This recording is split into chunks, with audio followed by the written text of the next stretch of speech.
ولد صادق المهدي رئيس حزب الأمة وإمام طائفة الأنصار الذراع الديني لحزب الأمة في ديسمبر من عام 1935 في مدينة أم درمان.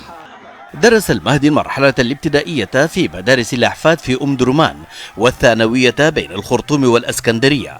حصل فيما بعد على درجة الماجستير في الاقتصاد من جامعة أكسفورد عام 57 من القرن الماضي. تولى إمامة طائفة الأنصار بالانتخاب في عام 2002، وذلك بعد عقود من وفاة عمه وإمام الطائفة السابق الهادي المهدي. وانخرط المهدي مبكرا في السياسة، حيث انتخب في مسيرته رئيسا للوزراء في السودان بين عامي 66 و67 وعامي 86 و89 من القرن الماضي.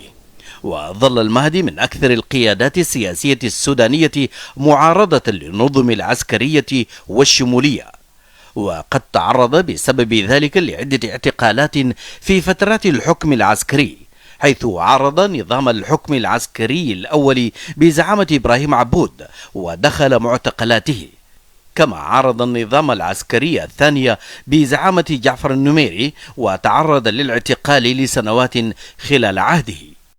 وعرف المهدي بأنه الأكثر تشددا في معارضته لنظام الرئيس المعزول عمر البشير من داخل البلاد منذ انقلاب الأخير على النظام الديمقراطي، وبعدها خرج سرا من البلاد في عملية اسمها تهتدون في ديسمبر من عام 1996، ثم عاد مرة أخرى في عملية سماها تفلحون.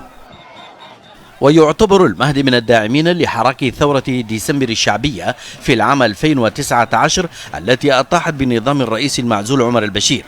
عاش المهدي سياسيا مثيرا للجدل، يرى مؤيدوه أنه نصير للديمقراطية والتعددية ومدافع عنها بقوة ومروج للوسطية الإسلامية ومناهض للتطرف الديني، بينما يتهمه معارضوه بأنه مضى يدير حزب الأمة بأسلوب الرجل الواحد والجنوح إلى توريث الحزب لآل المهدي، وأنه سياسي كثير التردد في اتخاذ القرارات في الوقت المناسب.